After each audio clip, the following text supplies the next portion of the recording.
Hey everybody, I'm Josh, And I'm Tamara. and this is Hex-Files. And today we have a special guest. She's an occultist and a witch, um, possibly some kind of ruler of New Orleans. And I've heard Goblin Queen. Goblin Queen, Oh yes, yeah. we're making up titles. But we have Celeste on, Hello. Hi, how are y'all? and we're going to talk about whatever we want to talk about, but mostly tulpas. We'll create the conversation as we go. Oh. You see what I did there? Oh yeah, that was slick. I like that. So Slenderman, no. Right. Oh boy. Well, we like talking about weird shit, and we just got done doing our Bigfoot investigation, and we talked about that. We're working on our doll investigation. We've got stuff coming up summer, and it's like we need an episode, and we got this awesome book, the Feminine Macabre. No, Yes. the Feminine Macabre by Amanda and Spook Eats, and there's like so many cool friends in there. You've heard us talk about it before, and we still need to have her on. We had a scheduling issue, but you have an article in there that happened to coincide with like what I already wanted to talk to you about. So I feel like it's the synchronicity. It's like some Hellier shit. Yeah, it did feel that way, didn't it? Like I think like we started talking in the DMs on the gram, and things just seemed to kind of be aligning in a weird way, which I mean I go through phases of that happening to me, but particularly since like late last year, it's been a few months of things aligning in strange ways. So I always like when that happens. I'm like, oh, something's afoot here. Let's follow this down the rabbit hole. And I think it was, I didn't even know you're going to be in the book. We had heard about it from our friends. And then on Twitter, I don't know, I don't understand Twitter all that well, but like, it was like somehow we were all following the Hellier people, and then started following you on Instagram, and like your stories were talking about this shit. And I was like, oh my God, would you ever be on a podcast? And you're like, sure, whatever. And then like after the book, yeah, this book's like, here's some of the authors. I was like, oh shit, like that's them. And something you had talked about, like your tulpas and synchronicities. It was probably something else you were going on. I was like, oh, I would love to talk about that. And here's somebody that pops up saying like they're talking about it, and now you're out here writing about it. Yeah, it's all been weird, but I'm not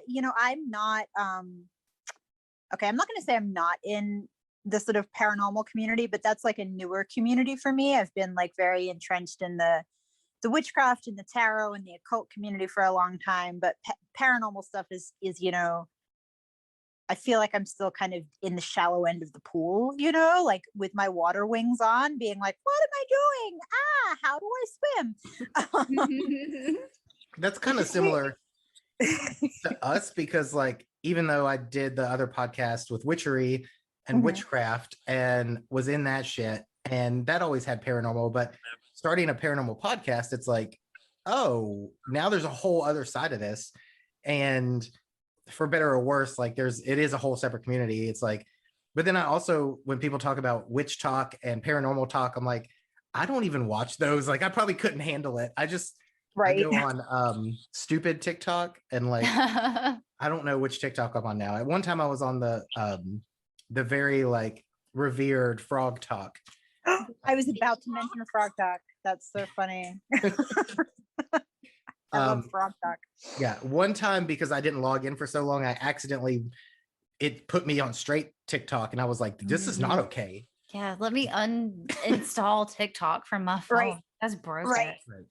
How do I take it back? And so inclusive, and now this. But you were saying like being in the shallow end, you don't have to know everything about something to like it. You don't have to have all the facts memorized. It's not like your favorite band when you're 12. You have to know all the things about it. Right. Yeah, but what are their B-sides? Yeah, exactly. What's their mom's names? What's your favorite secret track? What's their favorite food? What's their star sign? Yeah. It's weird. And I think like the paranormal community, which of course is very, very big, as you guys know. But weirdly also quite small. Like I feel like the online paranormal community is like, it's like 10 people and we all know each other. Yes. Very weird. But it also started for me because late last year, this local paranormal investigation group contacted me out of the blue, and they were like, do you want to be on our podcast? And I didn't really know anything about these people or their podcast, but I was like, okay, sure. And weirdly, even though these people are not really connected to anybody who y'all and I frequently interact with on Twitter or Instagram, they're quite separate. But that was sort of what launched me into being like, maybe, I've always been interested in the paranormal. Maybe I'll like dip my toe further into the pool in this way. And then, through all of that and following different accounts, that's how I found out that Spooky Eats Amanda was doing this awesome journal. And, I'm a writer. I went to poet school, which, if anyone's listening, don't go to poet school. It's just, don't do that. It's a bad idea. Just terrible use of your time. I mean, it was great, but maybe don't. Don't do it. don't spend your money on that. But I didn't even know that was real. Yes, it's real. I feel like that's how I got you on this podcast. I'm like, just do it. Right. It'll be fun. Why not? Right. You're weird and have weird shit happen. You'll love it. Exactly. And so I was like, well, I haven't written anything for publication for a while. I hadn't sent out work for a long time because after I finished grad school, I was tired of writing and reading and engaging with any of those people. And this felt like kind of a breath of fresh air. I was like, I can write something and it's not going to be this same market that I usually send work out to. It's not going to be like poetry stuff. It's going to be, a whole different thing. And I can maybe extend my tendrils into the paranormal world by sharing this wacky story that happened to me. But then I got incredibly anxious about sharing the story because it is, I don't know how it lands for people reading it, but having been the person to experience it, it was a very weird time in my life. And I mean, what's in the book is really only the tip of the iceberg, but it was like scary to write about. I was like, oh God, everyone's going to think I'm crazy. No one's going to understand what I'm talking about. So I had a big crisis about even writing the essay, and I finished it at like 9 a.m. on the deadline for submissions, and then just like panic submitted it and then went to bed. I was like, it's done. Okay, cool. I can sleep for 24 hours now and not worry about it. Well, so it's weird. It was like weird. A real writer. Yeah, exactly. Yeah. It came across like, oh, this was not submitted at the last minute. Oh no, the style is great. I really like the style that you used to write that essay. Oh, thank you. Yeah, I wanted to try and convey something of like the emotion behind it, I guess. And I don't know if that worked or not, but I tried. For those that don't know, the title is, remind us because I don't have it open before me. Yeah, Tulpa Through the Looking Glass. Okay. I knew it was the Looking Glass through Tulpas or something. But it's very interesting, which we can obviously get into because I didn't really think about it on the like digital term. And of course I'm reading it. And then when you mention like the American Gods aspect, I'm like, oh yeah, because that's what I was thinking watching that shit. But so yeah, it's weird because we all remember the internet. I'm 35. I always forget. Me too. And so you talking about AOL Instant Messenger and talking about message boards and shit like this. And it's like, you would get in these little like clubs or these pages and these groups where you just assumed like people told you what they did. And it's like, I don't know if they're being honest, but like there's no Facebook to back it up. I mean, this was pre-MySpace shit too. Yeah. And MySpace didn't even have the same level. It's like, well, I can tell who their top 8 are, but that's about it. Right. Yeah, exactly. But yeah, it's very interesting concept about which, if you're listening to this and not familiar with tulpas, they're like thought forms, creations. You might have a better description of them. That is a good place to start. Right. Yeah. Well, yeah, I think, you kind of hit the nail on the head, I think, actually, like in short, a tulpa basically is a thought form. My understanding is, I think contemporaneously, people sometimes prefer the word thought form because tulpa is kind of nebulously tied to Tibetan Buddhism, but again, I mean, I think I go into that a little bit in the essay because I read a bunch of academic articles where people were debating whether or not Tulpa actually even came from Tibetan Buddhism, and like kind of it did, but etymologically there's a big academic debate. And I mean, if you're me, that's really fascinating, but probably if you're anyone else, it's like, I'm bored now, stop talking about it. So we'll stop. But no, I remember coming across that too, was like, you can't really say for sure that's where it came from. In and of itself, the idea is almost a tulpa, but right. It's like, but yeah, I always called them like the thought forms, and it's really interesting because like it kind of ties into a very similar, like it parallels like how I came across my familiar and the interactions, because I used to be like, oh, is this DID or dissociative identity disorder? And then like other people have been like, oh, she's a fetch, or you created it, it's a thought form, and now it's your familiar. And it's like, no, because I didn't ask for this. Like it was very aggressive and unwanted in the beginning.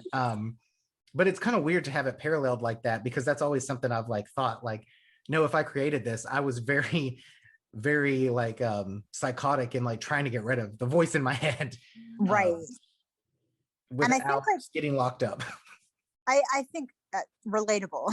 We can talk about that maybe as well. But I think like that is a distinction maybe. And one of the other academic essays that I read to kind of prepare for writing that piece was in fact a discussion about whether or not tulpas, thought forms, servitors, whatever you want to call them, egregores, if you will. Again, there's a distinction there in terms, but whether they were connected in some way to DID or other forms of mental illness. And there does appear to be like sometimes some overlap, but I think, what you just mentioned is a great example of why maybe not, because the entire purpose of a thought form or a tulpa is that you go into it cognizantly trying to craft something that objectively doesn't exist, rather than, suddenly experiencing something and being like, oh, hang on, what's this, Yeah, and if you look at people with DID, because I had been on those message boards, and because I thought I had it. My doctor at the time thought I might have had it, but it's like, and I've mentioned it before in the Familiars episode on my other podcast, but they're great people. They have like such struggles, and it's like, I don't have this, right? Because I don't struggle with these same things. And just the fact that like I didn't have a choice in my like experience, and I didn't have the option, because if I did, it would have never progressed further than a couple weird things that drove me crazy. Right. And then it wasn't until later working with stuff that it seemed like it. And of course, I'm not going to go like deep into familiars, but that's like the whole kind of idea. And then to read these thought forms and like these online personas and identities kind of becoming a life of their own or alter ego. I mean, people had alter egos way before people were just making them online, whether it was like competitions or whatever. But yeah, there was always a distinction between, because that was something familiar that I would find in like the DID discussions and stuff, where it's like, the people that don't try to understand mental illness or maybe don't have any clue think, well, these people are making up personas for themselves as like an escapism. And that's happens, but that's nowhere near the same thing as having an experience split your brain into different personalities. Exactly. There's, we can maybe say, and I say this, as a total armchair civilian who is not a mental health expert and is in fact an expert in very little. But, I guess we could say there's like maybe an umbrella here that encompasses some of these experiences.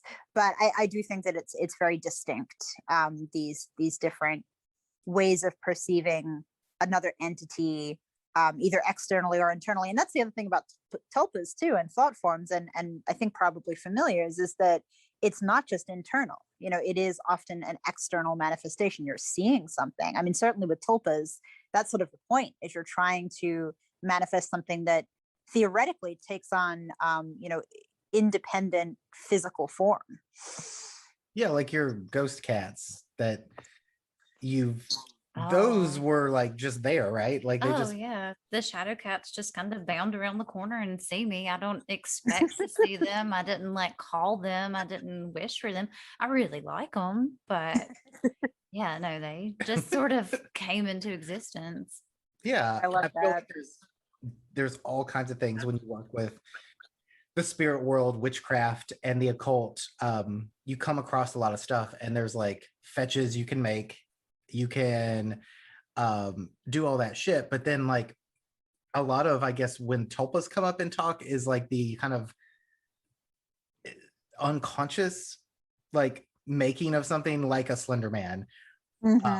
And I liked we watched Kindred Spirits in an episode where they did that experiment where they're like, let's create a backstory for these ghosts, because we have a theory that these people are creating these spirits and these backstories. And then they had the medium Chip come on, and he like relayed the story back to him. And I know it's for TV, but I believe them.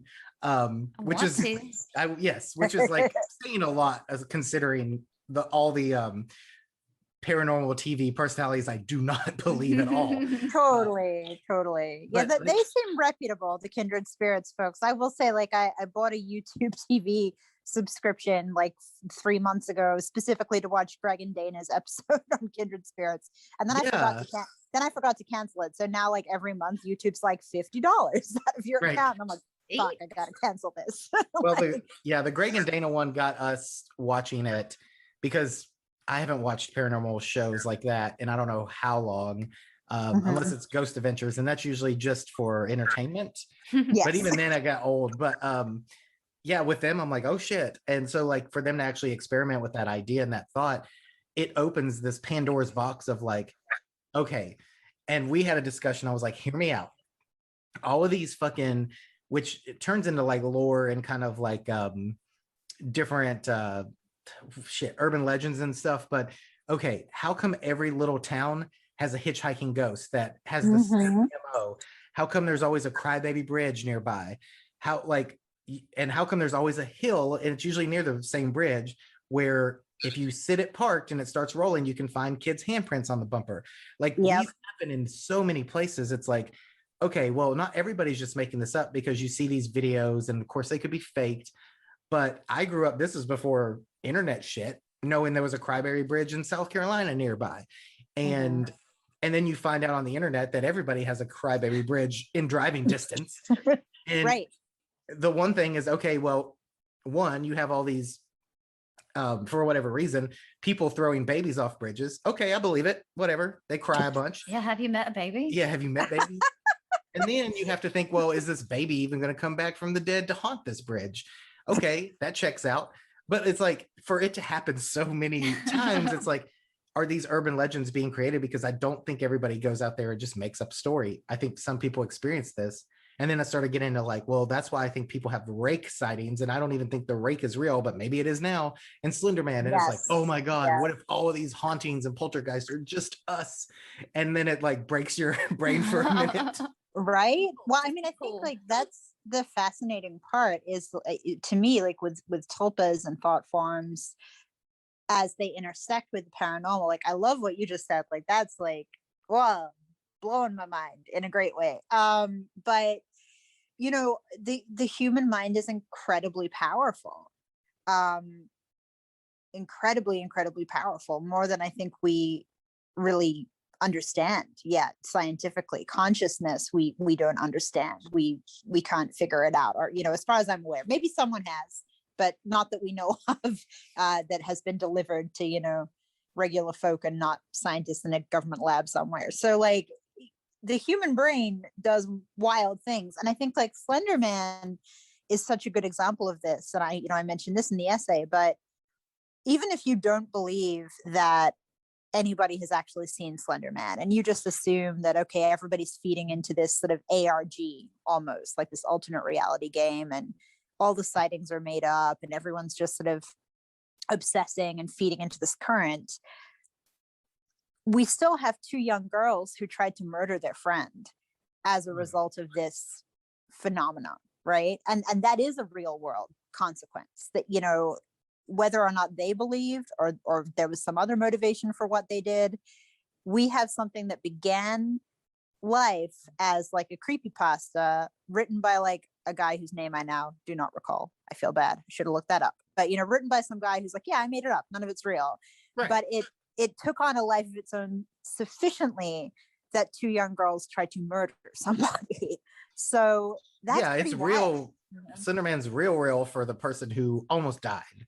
Right. Exactly. And for the people that almost killed her. Like, I mean, yeah, it's crazy because like, I think you said like what like reality is, you know, subjective. Like for them, he was very real and real enough to warrant trying to kill a girl in their class. And we might be like, oh, well, that sounds crazy. But then how many times do people say the devil made them do something? Like, we don't actually think the devil made them do anything.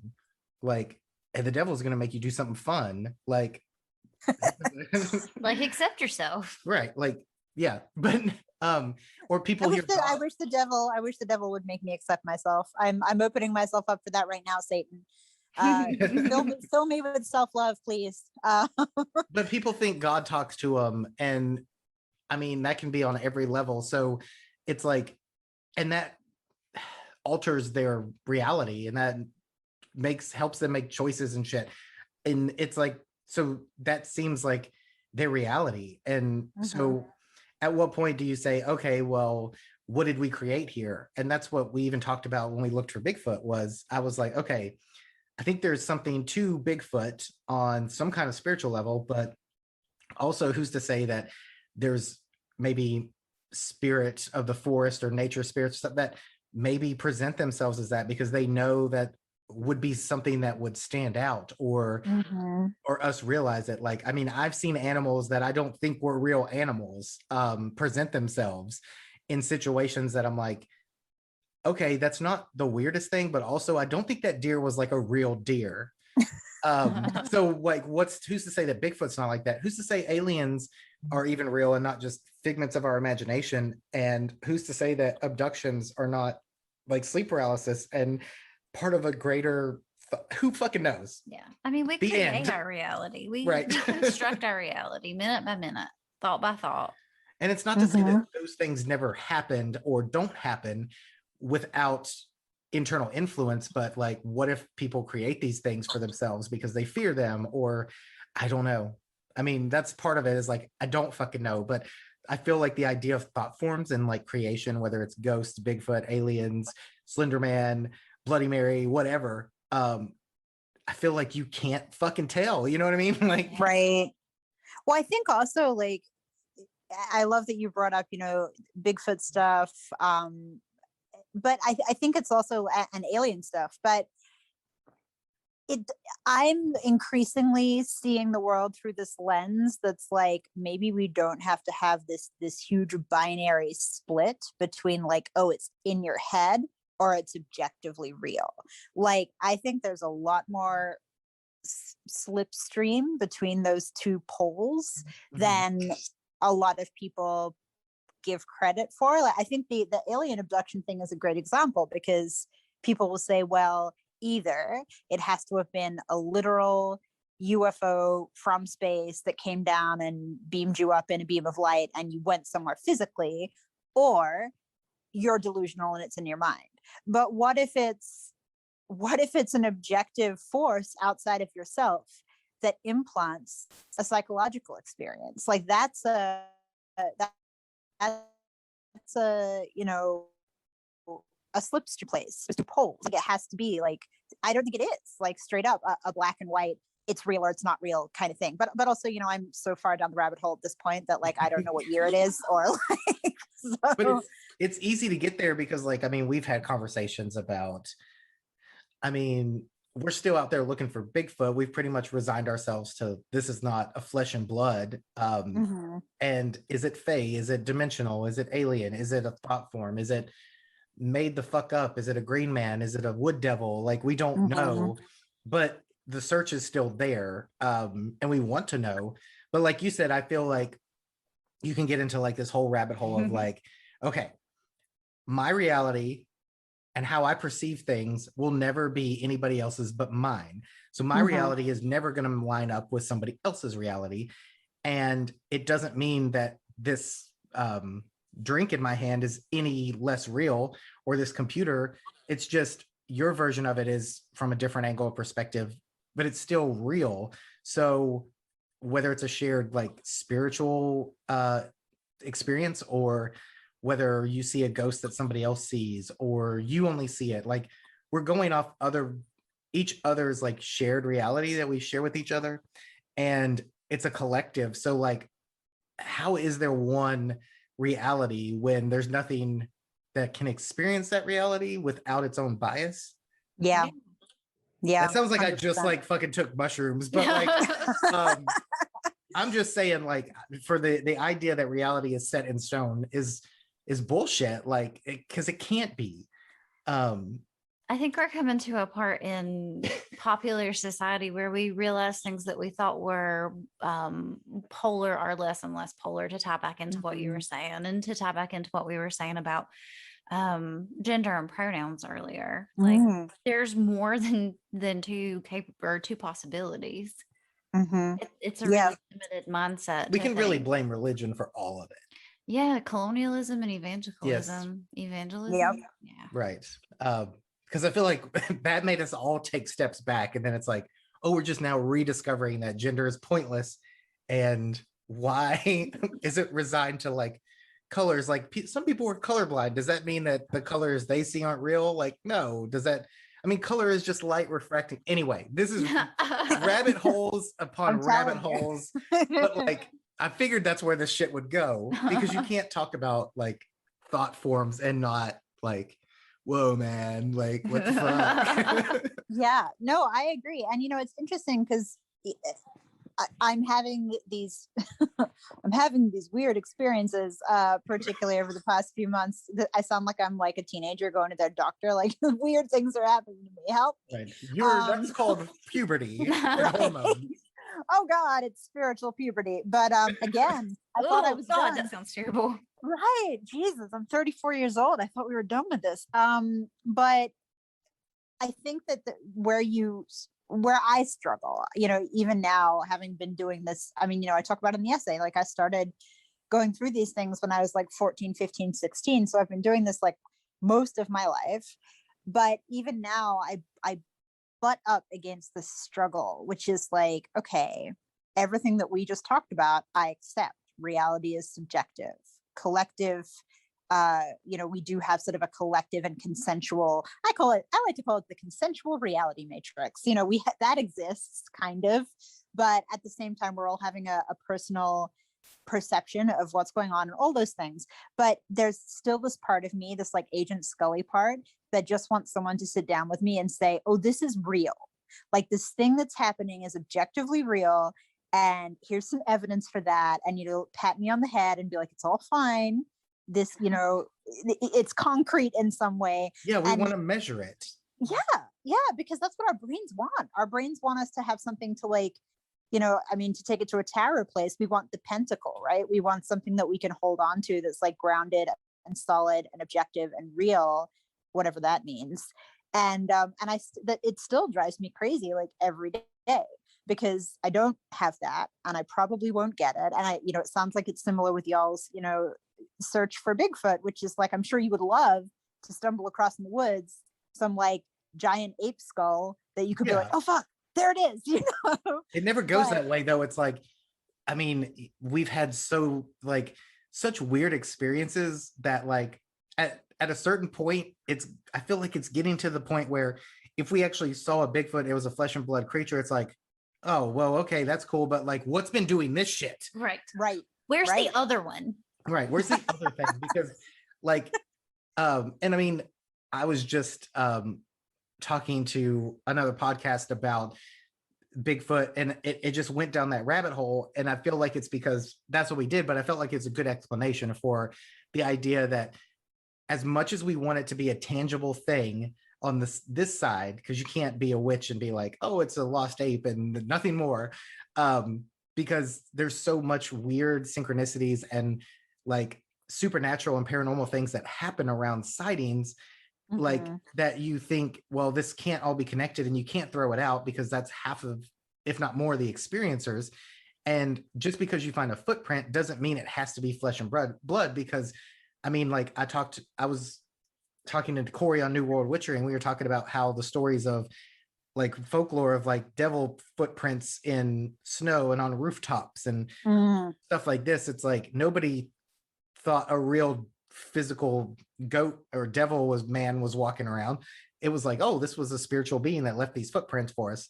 Jesus left, no, that was another story about footprints in the sand. But regardless, it's like, okay, you have to kind of think, if you're doing this, like you want to stay like grounded in reality. And I always joke that Tamara is supposed to be the Scully of it. But then she was like, yeah, you know, she's like very talking biologically and like, look at this, and this is where the footprint would have this metatarsal and blah, blah, blah. And then it's also like a fairy pushed me out of this hole on that ridge. So it's very reality is I'm in that slipstream. Yeah. Yeah. But no, I mean, just how can you, I mean, we have these weird synchronicities that only happen when we look for Bigfoot. And I don't understand the fucking, like the first time we went, we didn't even mean to find Bigfoot. We were going to the Dismal Swamp and we saw Mylar balloons. Okay, cool. Oh, God. That's weird. And then we came back. We were coming back and we were like, let's stop at this paranormal cryptozoology museum in North Carolina. I'd always wanted to go, planned on it, had no idea that they were like trying to investigate and track and study Bigfoot sightings in the area within the last like year. And we're like, what? And we're like, this is like by not an accident, because we only found a possible print because the whole trip, due to like reworking the trails, got kind of flipped and reversed on the side we had to go to. So it was very like coincidental, so to speak, that we found this possible print. And then we took it there and he was like, this looks like this looks like this. Well, you know, like down here. So that led us down this rabbit hole. And we're seeing Bigfoot stickers on every car that we don't see normally. And then we're like, let's go back for a day trip. And we change our days because we want to go get a Yule tree. And it was supposed to be snow. We're like, let's go that way. Let's go Western North Carolina. And we go that way and we see fucking Mylar balloons in the opposite way. And we're like, but today we would have looked for Bigfoot. So then when we go look for Bigfoot, the same ones are still there. And we're like, well, yeah, okay, they're on the side of the highway where there's really nothing around. So we're like, okay, we get it. And it was just so fucking weird because watching Hellier, I had you watch it and it's like, this shit is weird. And then we go back months later, a couple weeks ago, and we're listening to Strange Familiars podcast. And he starts talking about Bigfoot being spiritual and fae. And the minute he mentions Mylar balloon, we pass a gold star Mylar balloon on the ground. And then it was like a patron episode. So we joined his Patreon and we're like, we have to hear more about these balloons. And then like miles down the road, the minute he says Mylar balloons, there's a gold star Mylar balloon hanging from the trees. And it's like right before the turnoff to go see the Bigfoot area. And it's like, this is insane. And I'm like, how come we haven't seen Bigfoot stickers? And then right in front of us was a Bigfoot sticker. I'm like, this is fucking crazy. And then to get into it more, like your story the other day on Instagram was like, I'm about to go talk about synchronicities. These Mylar balloons. Oh, I was honestly like, I was pretty done. Cause like, this is the other thing with me is like, because I don't have like a real job. I mean, I do, like my real job is that I'm witch, but like I don't have like a grounding, like normal job. So I'm like in this constantly and on one way or another, which is wonderful. And I love it. But it's also like occasionally I just get overwhelmed and I'm like, could I just have one day? Could I just have one day when I go to Lowe's to buy a fucking toilet seat and not see a Mylar balloon in the fucking Lowe's? Like, could we just do this one time, universe?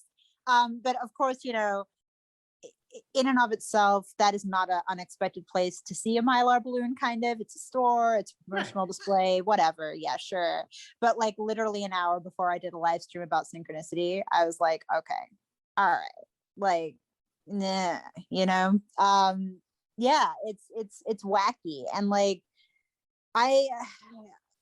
I think I'm bad at this. Like, I think I'm a bad spiritual / paranormal person, because I do have this very like aggressive rational side of my brain that's just like, but make it make sense. And it's kind of like I'm my own buzzkill. Like, I want to be like just in it and enjoying it and like having a great time and feeling exhilarated, but instead there's this like grumpy old woman like with her arms folded in the back of my brain just being like, why is it happening?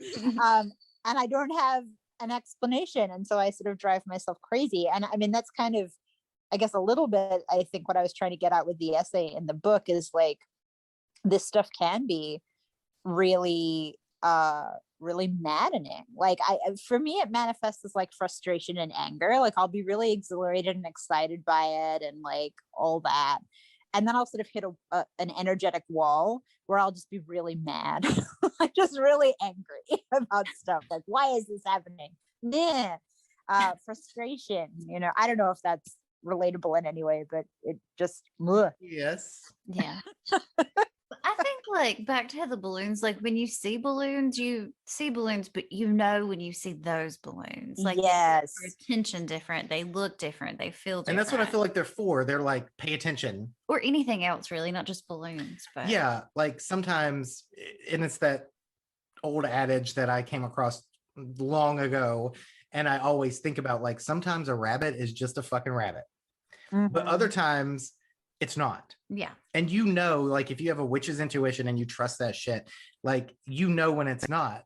So it's like, we see these, I hate calling them angel numbers, but that's what they are called, I guess. Commonly known as.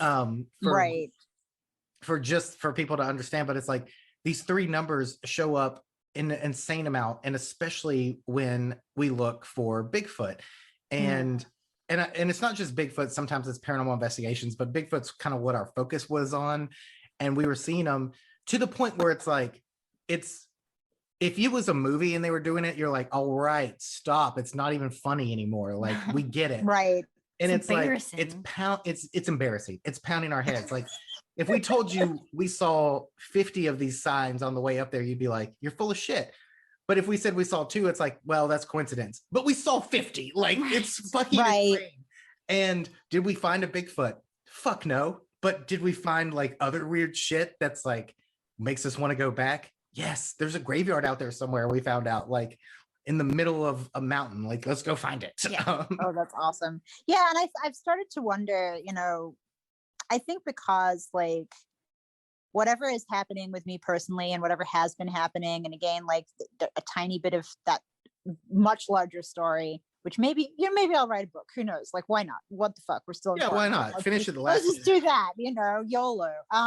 But you know, a tiny bit of that story is in this essay, but like, I've had very weird, strange things happening since I was a teenager, and just now at 34 am I starting to kind of connect some of those dots and be like, oh, that's what that was, you know. And I think like anyone newer to this journey, not y'all, but like anyone who might be listening, I have people on my Discord server on Patreon who are kind of in this boat, and they're kind of newer to the rabbit hole, and they get frustrated because things aren't happening quickly enough. And I'm welcome, motherfucker. Like, right, wait 15 years and then you can yell, you know, then you can be mad about it. But what was I going to say? The way that these currents kind of draw people together, and the way these currents kind of intersect. And, you know, when I first watched Hellier, I was like, this is a cool show about synchronicity that is like relatable to my personal experience. Cool, nice to see. And then I sort of ignored it and whatever, I forgot about it. And then it came back into my life in this very loud, aggressive way, like late last year. And now I think even if I wanted to turn away from that current and ignore it, I mean, apparently I go to Lowe's to buy a toilet seat and the phenomena is like, no, bitch, I'm still here. Here's a fucking star-shaped Mylar balloon. So it's weird. Like, and I've started to wonder, like, is it just trickster energy? Because what you just described with like, did we find Bigfoot? No. But did we have all these weird things happen that felt like we were being prodded and winked at? Like it's in one of our videos that we shot for our Witch With Me TV thing. And I literally say like this again, and I feel like even me talking about Hellier all the time is like, I mean, we're like part of their museum clubhouse, and like everybody in that community, it's if you like, and it's not just us having these balloon shit, like it's everybody. And I feel like we're all feeding it. Right. And yes. And I don't even feel like but I said, like, I know this sounds like Hellier shit, but what if Bigfoot got us here and we're supposed to experience like not just Bigfoot, but other shit along the way? And that went down a whole rabbit hole. But I watched Hellier when it was free on YouTube like a couple years ago. And I'd heard about it on last podcast on the left. Like Henry was talking about it, and I was like, oh, goblins? Yes. And then I was like the joke with like the review where it's like 1 star, there were no goblins. Yeah, no goblins, 1 star. And and I'm like, okay, this is awesome. And I watched it and forgot about it. I recommended it to my brother and stuff and forgot about it. Started the podcast, the other one, Cursed, and the first kind of cryptozoology / weird side of things that wasn't witchcraft based was the Moon-Eyed people not far from here, and the legend of that and the tales from the Cherokee. And somehow that tied into, and I was like, oh, I need to rewatch Hellier. And they're at Brown Mountain. And I'm like, but this is where this shit happened. And we've seen lights at Brown Mountain. Wait, there's other, what the fuck? And then they're like, oh yeah. And I'm like, oh my God, what if the Moon-Eyed people were goblins? What if they weren't goblins? What if the goblins were Moon-Eyed people? Oh my God. And then it was just like, from then on, it's like the universe or the phenomena was like, guess what, motherfucker? It's all connected and for no reason. And so like, we're over there, and like I see stuff on Twitter and I'm like, oh my God. And I'm like, I swear to God, like I want Greg and Dana to come on so bad, but I'm also like, I'm so desperate, but I'm like, oh my God, like what the fuck? Like, why do I see balloons? Like I liked Hellier in the beginning, but I didn't think it would like change my perspective on all this shit. And then to find out other people, and it's like, they're tapping into the same thing that's like getting other people's attention. And I don't know what comes first, chicken or the egg. Like, do you watch Hellier and then it's like, oh, we got another one? Or is it, you were going to see this anyway, but this puts it in a little bit more of a context perspective. You were ignoring these before. So I don't fucking know. It seems like more Tulpa shit. And I mean, no clue. And we talk about Hellier so much, and it's like, I don't even mean to, but it's like, oh my God, why are they at Brown Mountain? Why are they at Brown Mountain? Like, in my mind, I just see this like cute visual of like the phenomenon dropping the balls in the Hungry Hippos game, and everybody just going crazy for them. Balloons, balloons. No, give that one numbers. No, Bigfoot, balloons. And then it's Tulpas, like, yeah, exactly. But the crazy thing, and I know it's a small community, like you kind of said, and Twitter, it's like with Hex-Files, it's kind of like it built a different side of things than the Cursed one. But okay, so I follow Greg and Dana. Now I follow these other people. I follow these other people. Why are they talking about this? And I made a mention or a reply, and Greg was like, read where the footprints end. And it was right around the height of this Bigfoot shit. I read it and I was like, oh my God. So I started following them. And then we listen to that podcast, and then we hear about Mylar balloons. And it's like, how? What part of the matrix are we in now? Like, it's just it starts to feel like you're in some kind of like cosmic washing machine, just like swirling around and around and around. It's super weird. And like, since I kind of, I don't know, like y'all, I watched it like a while ago, and it was weird how I even came to watch it, because I was working for someone at the time who was like, you have to watch this show, and I kept like kind of ignoring him because he sort of annoyed me, and I was like, whatever, I'm not going to do that. Also, I don't know, I'm a Leo. When people are like, watch this thing, listen to this thing, I'm like, no. I just have this weird like visceral rejection of that, so I didn't watch it for ages, you know. I was like, no, I will not take your recommendation. And then I watched it, and you know, season 1, as you all know, is like a little slower, I would say. Although having now rewatched it, I'm like, oh no, there's a lot of good shit in there actually. But at the time I was like, what's happening here? When I first watched it, I was like, okay, whatever. I know, you had me watching it and I was like, what is this? And I was like, oh my God, like synchronicities, okay, whatever. Like, again, I was like, oh, the goblin story is kind of cool. Oh, now they're investigating. Oh, that's really cool. Okay, but what is this really? What did I just watch? Why? And like 1 star, no goblins. No goblins. And it's not even a hate on it, but it was this weird fascination. But then I couldn't just like not recommend it. I was like, well, go watch it. Like, I'm gonna watch it. And it's like, and then Hellier, like you watch it again and you're like, wait, and then you fall in this rabbit hole. Yeah. And your life becomes ripe with Hellier parallels. I know. Yeah, and suddenly like everyone you talk to is talking about Hellier, because like I really don't go into podcasts. Like I feel ridiculous because I feel like I seem like a crazed fangirl, and I'm really not. And actually, like I talked to someone, I talked to Tyler Strand a while ago about this, because like we were talking about Hellier, and I like joked to him, and I was like, yeah, when I first saw that show, I thought it was stupid, which is true. Like I did, like right. I didn't want to use that word, but I kind of thought like this is like dumb, kind of like. Right. I was like, I'm not hating on y'all, but like, what are y'all doing though? I thought this was like, it's YouTube, it's free, whatever. But like, you know, when I had first watched it, and I think I had like just finished the first season, like the first few episodes, and I had maybe just started to watch the second season, but I ended up totally kind of accidentally, as much as you can, like in Arkansas, in the Ozarks. And I'd never been to Arkansas, but a friend of mine, you know, had family connections out there, and she was going, and she was going to drive, and she was like, look, I've rented a cabin, you know, if I pay for anything, like just come to rural Arkansas with me. And I was like, okay, Sounds weird. great.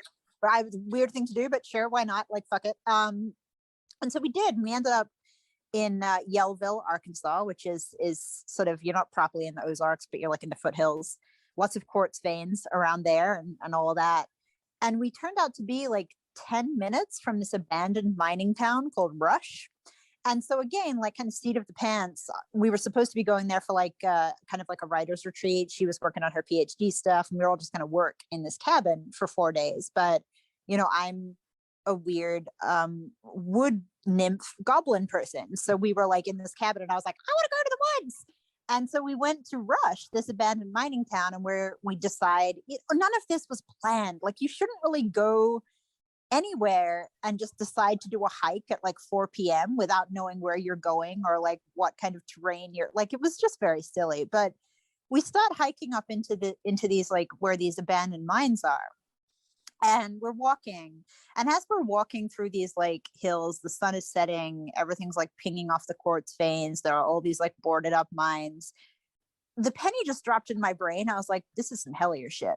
Like, why am I here right now? What am I doing? I don't hike. Like, you know, a year and a half ago, I was not like an outdoors hiking person, really. I like the woods in theory, but I'm not there for that. And so we're in the, you know, in this mining town, hiking around. I'm the only one who's seen Hellier at this point. I'm starting to get a little bit spooked. And we come upon this, it was a series of mine entrances, but we come across this particular one.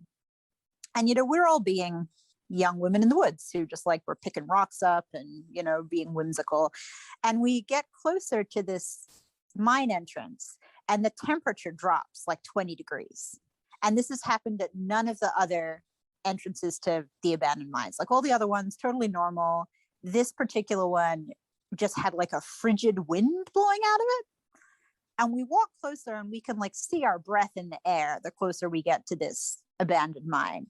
And I just had this moment where I was like, something's happening here, and I don't really understand the significance of it. And maybe I never will, but like something very strange is happening in this moment. And I feel like it's somehow connected to Hellier, but I don't know how. And I still don't really know how. But now, you know, a year and change later, a year and 2 months later, I don't know. It's interesting how my life has like evolved since then, I guess. This is a vague discussion, but you know what I mean. But it's like, okay, well, we thought like for us, it's like, okay, now we just seem like, especially me, I'm like, I just seem like this fucking, like I'm fangirling over it. And but like notice me, senpai. But in the beginning, I was like, okay, that's kind of cool. I mean, it didn't even stick in my memory. I said, it's like Hellier, it's in Tennessee or some shit. Then I had to do like a thing where I was like, no, it's in Kentucky, because I rewatched it. And it's like, I missed things that I didn't see before because I didn't care as much. And I was kind of expecting like a documentary on goblins, but that's fine, whatever. And so we had planned on going to near us, well, not near us, but Savannah had a Paracon the year of the pandemic. And we were like, let's go. Well, it got canceled because of the pandemic. And we're like, shit. So then it was going to happen in that fall. And this whole time I've known about Hellier, I've known about this shit. Somehow I missed that the guests were going to be Greg and Dana. They were going to be part of it. They were going to be at like, and then I was like, that's cool. And then it got canceled again. And it's like rescheduled for the spring. And then it's like, well, it got canceled hopefully this spring, or not spring, fall. And I'm like, oh, that's weird that, wait, Greg and Dana are going to be part of the things. And it's like, oh my God, like, I promise I'm not stalking you. It just so happens. And then we're like, I'm watching Finding Bigfoot because I think it's like the Ghost Adventures kind of, no offense to anybody. Like, come on. Like, I'm not saying y'all aren't valid, but like, it's a little ridiculous. But anyway, it's whatever. Because Discovery Plus, and I like pick a random episode and Greg and Dana on there. I'm like, why? Like, I'm starting to think y'all are following me. Yeah, but no, I mean, and that's real. I think like it, you know, and I always, I'm sure you guys feel this way too, but like I always feel like I have to be like cautious because as someone who is, I mean, obviously nowhere near as successful as Greg and Dana, but like someone who's also like public on the internet. I know parasocial relationships are a thing and you don't want to imprint too much on people, but there does seem to be like this increasingly radiating circle of people who are all intertwined in a weird way. And I'm struggling also to understand that, but I'm like, something weird. Right. Something weird is going on. You know? Yeah. Yeah. And what's even weirder is like one of our fans, I say fans, like they're fans because I like had talked to them, and she's on Instagram, and she was like, she had heard one of the episodes me mentioning Hellier, and she was like, oh my God, they're so great. They love my art. Like, I love them so much. You should have them on. I'm like, oh my God, I'll ask them. And I did. And it's like, well, I sent it to an email, who knows? And then it was like, did you ever hear back? And I'm like, well, no, why don't you like help me out here? And then she was like, you should talk to like Tyler. And I was like, oh yeah, like, yeah, I should talk to these people. And I haven't, but then you're like, and you're on there like doing this live with him. He looks like a goblin. I'm like, why are these people all connected somehow? Like, it's just a small Twitter circle, right? It's just social media suggesting people because of mutual friends, and it doesn't mean anything. But then it goes even deeper because like one of our listeners was like, yeah, I saw you guys on the Museum Clubhouse. That's like their Patreon fan club thing. And we're like, you did? Because we do try to be careful without like plugging ourselves there, but like, of course, so into all of that shit. And I was like, I didn't know you're on there. They're like, yeah, we're on there. And it's like this, and this. And it's like, oh my God, is it all connected? Like, we're just out here drinking and talking about Bigfoot, like, and aliens and ghosts. And it started as reading dumb articles, and now we're on this Bigfoot hunt. I'd like to think you know, this back. You know what's really weird too, like, this is what I'm kind of saying is like, it just starts to feel like we're in the washing machine, y'all. We're in the cosmic washing machine. Like, I am one sock in a pair of socks. I don't know where the other sock is, you know, but we're all in there. Holy shit. But like that screenshot that I shared of like that live, that was not me in the live. That was Mana Aylin in that live with Tyler. But like, again, like we're all sort of like connected in this weird like buds kind of. It's just weird, and it's all happened strangely.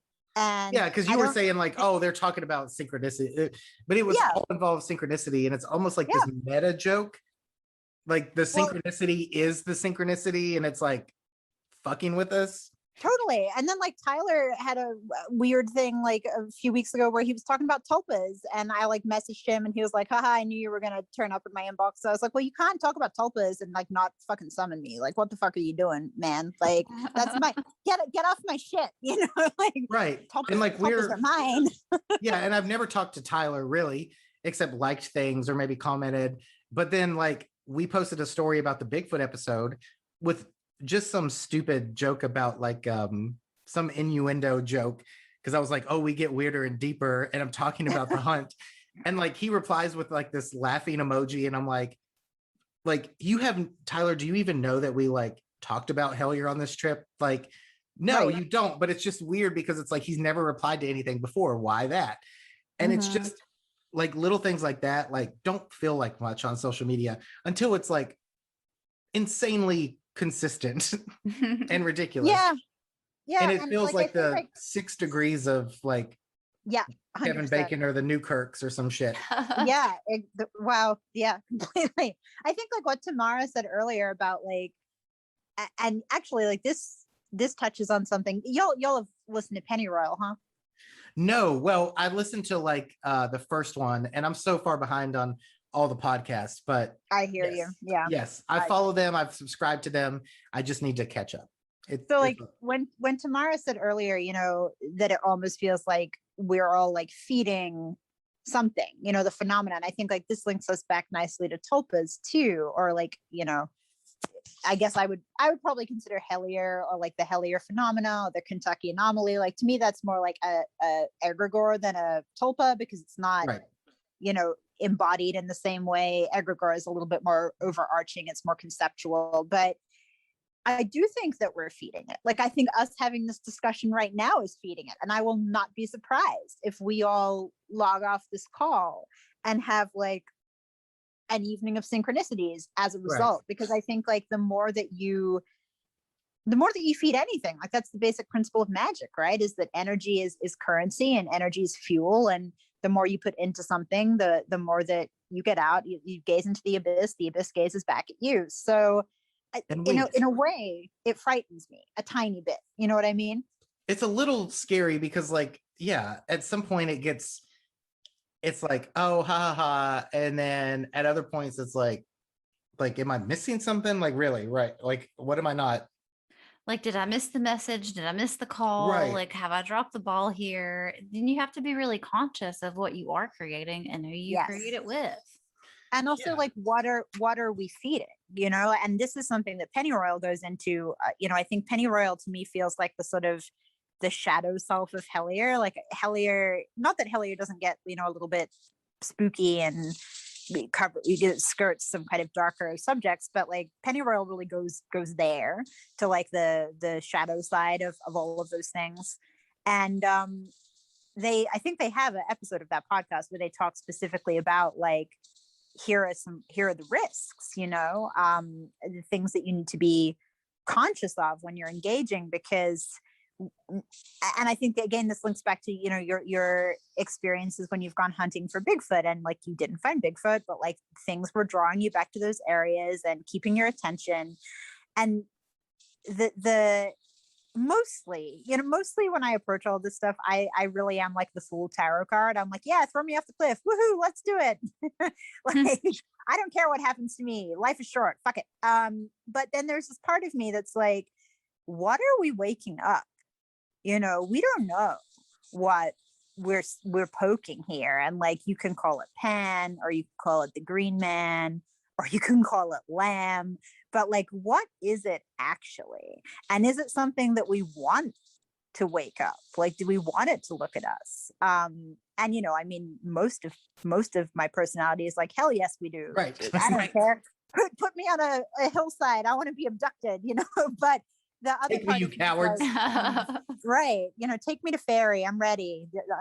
Put that shit in my veins. But the other part of me is like, a lot of people now, like, what is it? I think in Greg and Dana's museum clubhouse is like, what, 1,500 members or something nutty like that. A lot of people. That's a lot of fuel, like for an egregore, for a tulpa. Like what I talk about in my essay is like a small group of people on this internet message board in the early 2000s. And that was like a group of maxed out at like 50 people, maybe not a lot of people. And that was enough for me to be experiencing like physical manifestations in my house of something, you know. And if you can do that with maximum 50 people, what are 1,500 people? And that's just a small snapshot. And like we've had like a couple listeners on either our Discord or Patreon or our DMs. They'll be like, hey, I was listening to the new episode today and this like jumped in my path. And even when we're not talking about synchronicities, they're like there. And so I feel like there's a difference between, like you said, the tulpas and this Hellier feeling, but at the same time, it's almost like a tulpa is something that we're feeding and that we create. And then it's like this Hellier shit, like, I don't think it started at all with Greg and Dana. No, they just got tapped into it and they did this. and they have this documentary, and that kind of put a spotlight on them. But this was around, and what is it? And when the second season comes around and they start talking about Pan, I was like, I did not see this going this way. What the fuck? Why is there a second season? How? But I'm excited to watch it. And it's like, you start talking about these ties to Appalachia. And then we made friends with Old Gods of Appalachia early on, and they blew up, and they're like our neighbors. They're not far from us. And then we had them on and talked to them and realized like the connections they had to like authors we were reading or pagan people and it's like, it's all connected. And it like this almost like, again, meta way. It's like, they talk about waking this thing underneath. Like, and it's like, what are we tapping into? But at the same time, like, it's got to be better than whatever the fuck's happening right now. Like, right, I'm telling you, let's jump off the cliff. I'm ready. Right. I'm ready. Right. I was like, what happens if we do see Bigfoot and you're like, fucking take me, whatever, dude. I don't take up much room. Right. Yes. You're compact. You can be easily transported to wherever the fuck Bigfoot is going. Yeah, exactly. But yeah, it is strange. And I think the strangeness can also be like kind of an addiction. Like I think it definitely is for me as someone who leads a relatively ungrounded life, like without, I live in New Orleans. No one's grounded here. It's just not possible. But you know, right. Oh my gosh. Come visit when things are not awful. I live in New Orleans.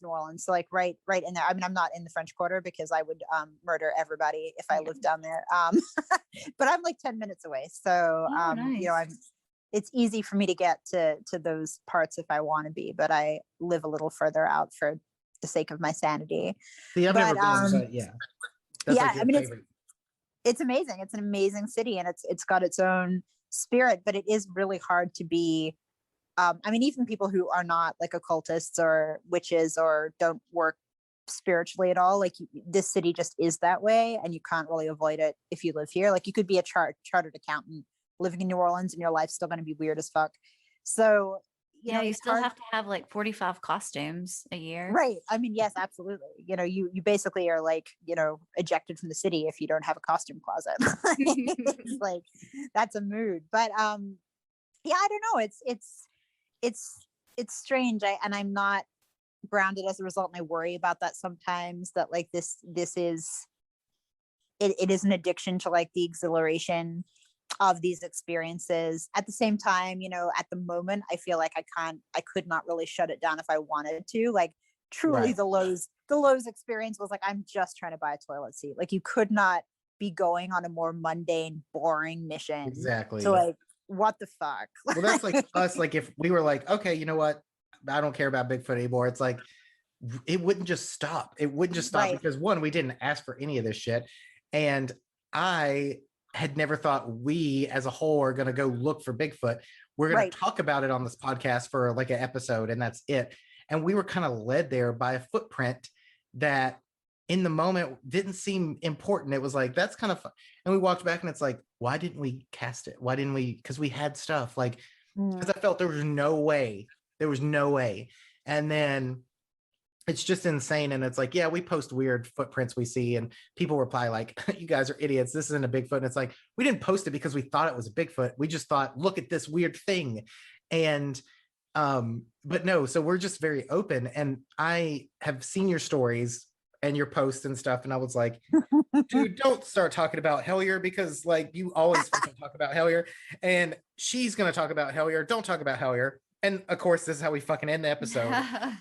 Is about talking about Hellier, but I mean, you kind of escape it at the moment. I feel like it's getting bigger too. Like that's something I've sort of perceived in the past, I would say maybe even just like the past 1 or 2 months. Like there are now people who live locally here in New Orleans. I mean, we have a big magical community out here. It was kind of inevitable that at some point some of those people were going to get like a hold of Hellier, but it just suddenly seems like so many more people that I know personally are talking about it and like engaging with it, actively engaging with it. It's very interesting, and I'll be interesting to see what that does to the phenomena. Like, and how that's it not evolves. even to like ignore the fact that like even without Hellier and goblins and crazy shit, like I would be following like Dana just because I like really like all her witchcraft shit is just like awesome, and it's weird to me. And yeah, of course, like I said, we're not doing a Hellier podcast. We're not Are you sure? I don't know, but like then why don't you come on, Greg and Dana? Like, why not? No.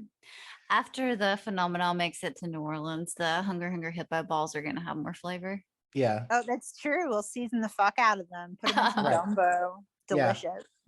Yeah. So I don't know. They might. I don't know for sure, but they might be there in September, and we'll try not to be like the weirdest fucking people. Like, it's like I'll bring a blue star balloon, and so will everybody else. Oh my gosh. And you'll be able to tell, and it'll be like, hey guys, you want to be our friends? Because you fucking ruined our lives. So. Yeah. For real though, for real. Actually, like it's so funny. The person, my former boss who sort of forced me to watch Hellier, like truly, like I was avoiding it, and it was bored, like it was a downtime at work, and he like sat me down and gave me his vape pen and was like, we're gonna put it on now on the work team. Like it was a forcible situation. But over the pandemic, like when quarantine kind of first hit this time last year, he started up a brief Zoom live series to kind of promote his tour company. And I forget what it was called. It had a cheesy alliterative name, but it was basically just like, oh, we're going to bring people on to talk about spirituality and the paranormal and stuff like that. And he somehow managed to get an interview with Greg and Dana. So like somewhere on the internet that exists, like my former boss talking to Greg and Dana about Hellier. And that all happened, you know, I don't know, May or June of last year. I was the first person that he had on that series, and we talked about tarot, and then like Greg and Dana were the kind of last final hurrah, the big names at the end. So I don't know, it's all weird. That's my final word on it. It's weird. I'm pretty ready at this point. Like just somebody come kidnap me and take me under hill. I'm ready to go. Right. I mean, we're close to like the entrance at Brown Mountain. We'll go. Yeah. There you go. Let's do it. I'm ready. The state parks. I feel like that's a good way to get missing. Yeah, to go missing. Like, yeah. And Beautiful. Somehow Bigfoot can tie to that. Anyway, it's like a whole bunch of shit. We just have to think it hard enough and it can happen, right? Isn't that what we were talking about this whole time? We just have to believe. Exactly. And honestly, like I didn't even know that they were that like big. I was like talking about it and it's like, okay, cool. And I was like, oh, a new season. That's fucking cool. Because it was just a free YouTube thing. And I remember that one listener was like, you should go just ask them. Sure, they'll be on. And I just sent them like a thing. And I was like, let me actually, instead of sending them a DM, let me send them an email. And then like after getting more into it and then joining like the Clubhouse and like really like being into like the stuff they do that doesn't involve Hellier per se, I'm like, oh, these people are one, really fucking busy, two, really fucking cool. Oh, yeah. All these people are probably like hounding them. I was like, okay, well, I don't blame them for not coming on, but one day I'm gonna make them. No, I'm gonna convince. I mean, you know, like you never know. My boss did not think that he was gonna hear back, and he did. So at some point, I feel like the synchronicity also is like if they're supposed to be on, they'll be on, and they'll pop up somehow. But yeah. Who knows? Maybe we'll see him in Savannah and we'll find a ghost together. Some goddamn answers for once. Some answers, never. Never an answer. Never an answer. Just more exciting questions. And just open up the floodgates for weird and just let all the weird in. Well, exactly. I think we're coming up on an hour, but we did want to have you share like some kind of weird story with us for our Patreon, which we'll do in a second. I don't know if you want to do the missing time that. Oh, I do. I'll talk about that. Awesome. Anyone who's listening, because I know like I haven't told that story yet, like officially to my Patreon people. I've been like, I'm a terrible procrastinator.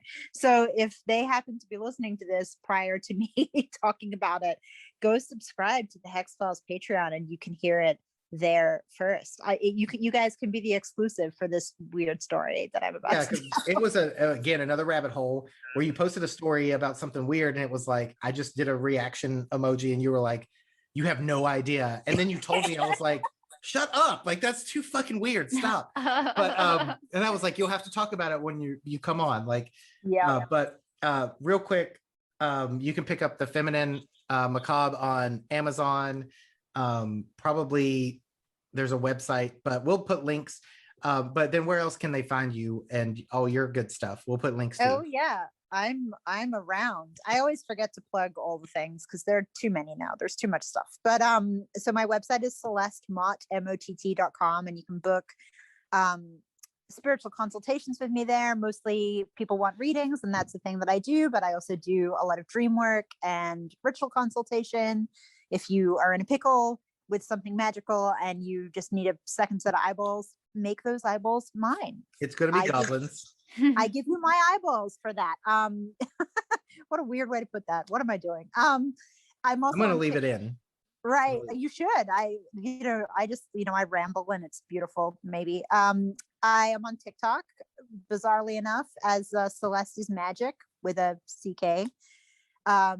Find me there for all your 60-second dance routines that you never wanted in your life. And then Instagram, I guess, is like probably my main platform. So I'm just Celeste Mott on the gram. I have a Patreon. It's linked on all of the above things that I just mentioned. We have a book club. It's super fun. We have a Discord. We chill out. If you enjoyed listening to me babble, there's more of that to be had. Hooray, maybe? I don't know. That's it. Okay. That's all we do. Yeah. Yeah, there you go. How people listen, so whatever. It's interesting enough. Weird people like other weird people. Exactly right. And I thank you so much for having me on. This actually, like, it just kind of feels like having a chat with like people I've known for ages. So that's really cool. This was really fun. It was fun. Yeah. Well, we'll have to get into more shit later on. When we come see you in New Orleans. Yes, come visit. Yeah. And we'll go look for goblins. Yeah, we can look for the Rougarou, the swamp werewolf. Yes. But which is weird because you've been calling the cat Rougarou lately. Yeah. There you go. You've already found whatever reason. Well, I need to be careful about this because I'm creating a whole backstory for how she used to be a Rougarou, but then she wanted a family, so she turned herself into a cat. I don't know. After today's episode. Right now it's happening. Now that's exactly what you've done. The Rougarou is in your living room as we speak. All right. Well, thanks everybody for listening, and we'll see you later. And then we're just gonna jump into bonus shit. Yeah. So goodbye. Goodbye. Bye.